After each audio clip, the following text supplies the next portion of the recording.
Est-ce que vous auriez des questions? Si vous en avez, c'est le moment de commencer.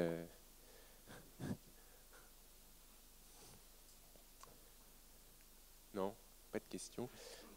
Excusez-moi, je voudrais savoir, est-ce qu'il est possible de redétailler un peu dans le problème de sémantique que vous faisiez à un moment donné référence à le mot usager? Qu'est-ce que vous vouliez dire et qu'est-ce qu'il faut faire pour le faire évoluer? Parce que c'est ça qui me gêne un peu.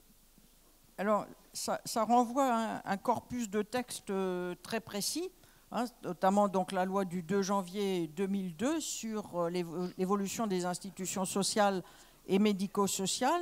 Et donc, pour moi, c'est une évolution à un moment, je dirais, de nos concepts dans notre pays qui suit ce qui auparavant a été vécu comme de la contractualisation des accompagnements avec les personnes.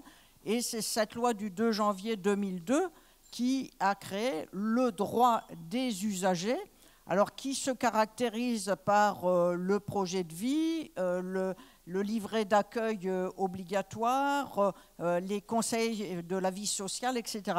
Quand je dis qu'il faut revisiter cette question, c'est parce que le mot usager, c'est usager d'un établissement et service. Et pour autant, même s'il est usager d'un établissement et service, il ne perd pas ses droits fondamentaux. Et je donne un exemple. On a beaucoup travaillé dans les champs professionnels la question de l'intimité et de la vie affective et sexuelle. Si on travaillait cette question au regard justement des droits fondamentaux, qui est le droit de tout un chacun à avoir une vie affective, intime, le droit à l'intimité par exemple, rentrer dans une chambre sans frapper à la porte. Vous voyez, donc ce que je propose à l'heure actuelle, c'est qu'il y ait une réappropriation dans le secteur du médico-social des droits fondamentaux, pour que, quand ils sont usagers d'une structure ou d'un accompagnement social et médico-social, effectivement, ils fassent usage de leurs droits dans le contexte de l'accompagnement. Et deuxième notation, à la même époque, il y a eu la loi du 4 mars 2002 sur le droit des patients. Et là, on voit que cette loi, elle se situe plus dans un respect des libertés des personnes, puisque notamment elle a la personne qualifiée, par exemple, dans cette loi, donc que la personne choisit. Dans la loi du 2 janvier 2002, c'est la personne de confiance, et cette personne de confiance, et excusez du peu, on n'a pas fait simple, elle doit être désignée à la fois par le directeur général la direction générale de l'ARS,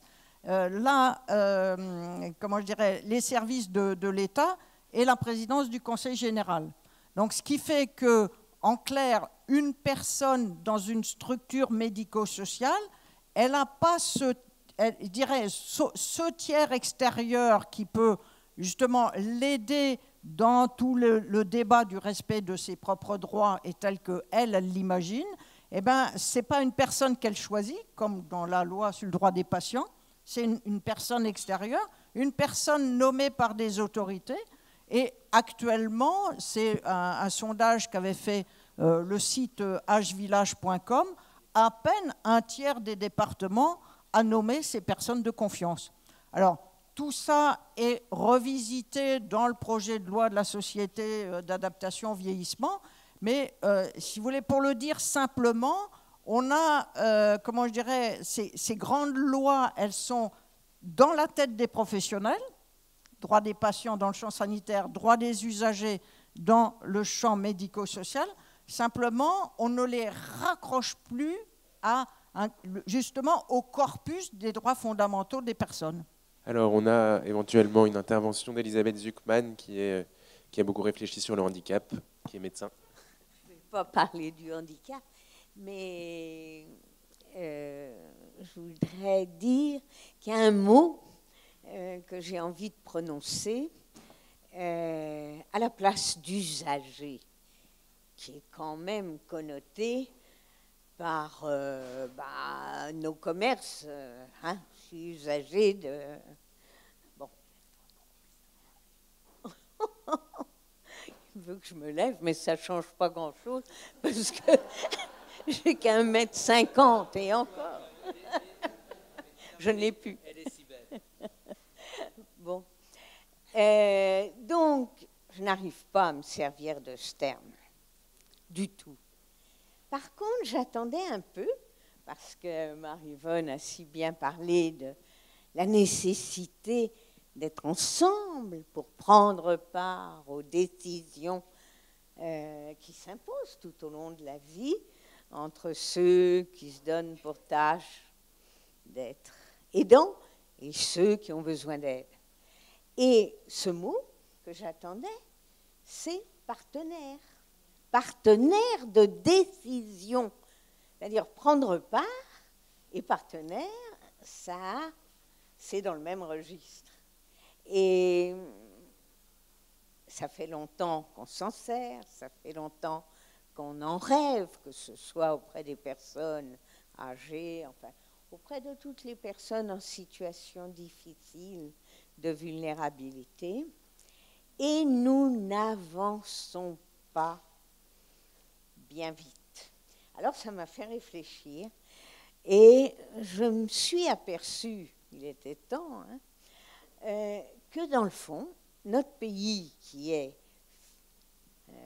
l'artisan de la Révolution 1789, qui pense citoyenneté, qui l'écrit, est en fait resté hyper hiérarchisé.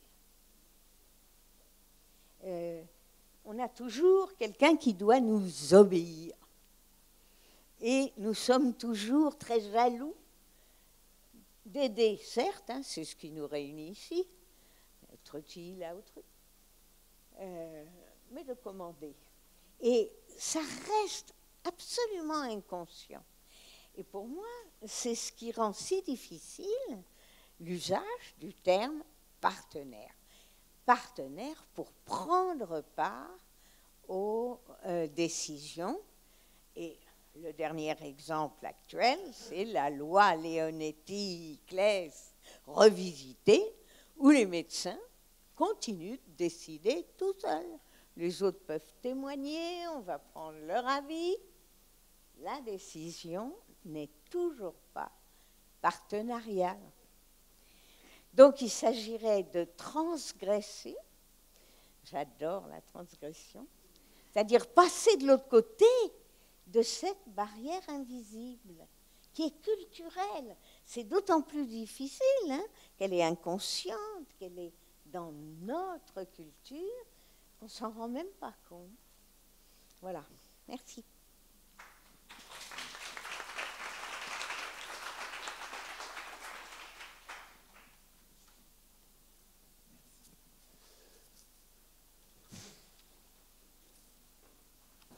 Donc, Madame Delorme, je suis psychologue. Il me semble que tout ce que j'ai entendu là jusqu'ici, il y a, il me semble, un lieu qui aujourd'hui est au cœur de ces questions-là, c'est tout ce qui se passe à domicile. Parce que justement, alors là, la question du partenaire est au centre. On rentre chez les gens. Et qu'il y a des vraies questions qui se posent actuellement pour toutes les associations d'aide à domicile pour savoir comment, justement, entre le respect de cette intimité et le cœur de nos métiers, de soignants, d'aidants, comment tout ça se conjugue. Enfin voilà, c'est plus un lieu de réflexion, me semble-t-il, aujourd'hui, qui pose avec acuité toutes ces questions-là de partage. Voilà, c'est juste une réflexion. Merci. C'est vrai qu'on a beaucoup d'implicites dans nos têtes, mais comme partout dans le monde, dans cette implicite, c'est sûr qu'il y a des hiérarchisations. Alors, il y a la hiérarchisation à l'égard des personnes, ce pourquoi le partenariat trouve des freins. La hiérarchisation, elle est aussi entre les services. comment je dirais, il y a souvent la dimension soins, le sanitaire, ensuite il y a une sphère médico-sociale, sociale, et puis il y a la sphère du domicile, hein, une forme de boîte grise, et c'est vrai que c'est là où probablement se jouent encore plus toutes ces questions d'injonction contradictoire et où probablement les professionnels sont les plus en difficulté par rapport à cela. Mais justement, je pense aussi parce qu'il y a des étayages qui manquent. Hein. Il y a j'y reviens toujours, mais il y a cet étayage justement du respect des droits, du respect de la personne avec justement... alors, je ne suis pas juriste, donc je veux dire, je ne suis pas je fais pas, comment on appelle ça, je ne suis pas l'adorateur du veau d'or vis-à-vis des droits. Pour moi, c'est les droits, c'est en tant que composant du respect de la dignité humaine de tout un chacun. Et justement, aider à la réflexion et au repérage des problématiques à cause de cela. Ce qui me frappe beaucoup, c'est que, comme Elisabeth, dans le champ du handicap, on a mis quasiment 30 ans à oser aborder la question de la vie intime et affective des personnes en situation de handicap. Alors que je dirais c'est pratiquement un des premiers articles de la Convention européenne des droits de l'homme. C'est-à-dire que c'est la composante principale de la dignité humaine qu'on puisse avoir sa vie affective et dans son intimité. Donc, si on étayait les professionnels du domicile aussi avec ces approches, ça leur permettrait peut-être d'être à la bonne équidistance avec les personnes qu'elles accompagnent. Et juste une dernière chose par rapport aux professionnels du domicile, c'est vrai que dans cette hiérarchie implicite, c'est en règle générale ces professionnels que l'on outille le moins. Hein. Pour un peu paraphraser Bourdieu, hein, dans La misère du monde, c'est vrai que c'est les personnes qui s'affrontent les situations les plus complexes, hein, qui sont les moins étayées parce que les moins valorisées dans les actes d'accompagnement qu'elles posent au quotidien. Donc, et Elisabeth l'a beaucoup développé, on retrouve la même problématique dans les établissements du secteur du handicap avec ce qu'ont à dire justement du lien, les agents de service, les AMP, etc.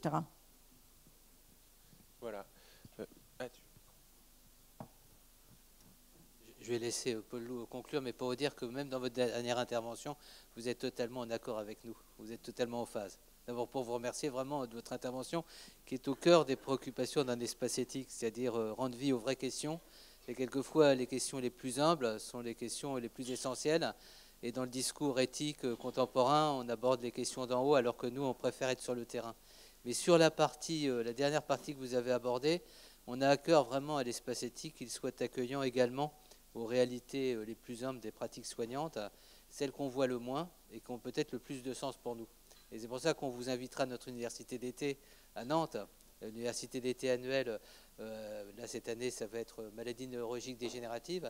Et on a à cœur que les aides-soignants, les auxiliaires de vie, bref, toutes ces personnes qui font le vécu au quotidien de la personne malade et de ses proches, soient au premier rang et à nous dire quelle est leur expérience. Et vous serez attentifs, par exemple, à la restitution quasiment phénoménologique du vécu au quotidien d'une aide-soignante dans un EHPAD qui nous racontera quelle est sa nuit, quelle est la relation qu'elle élabore, quel entretien qu'elle développe avec des personnes qui n'ont plus place dans la cité. Vous voyez que entre les interventions de nos philosophes et notamment de Paul Loup tout à l'heure et ce que vous avez dit, on est vraiment dans une continuité, c'est-à-dire arriver en matière d'éthique à revaloriser un certain nombre de situations, à trouver du sens là où parfois on a le sentiment que demeure ou que s'impose l'absence. En tout cas, merci de votre discours politique.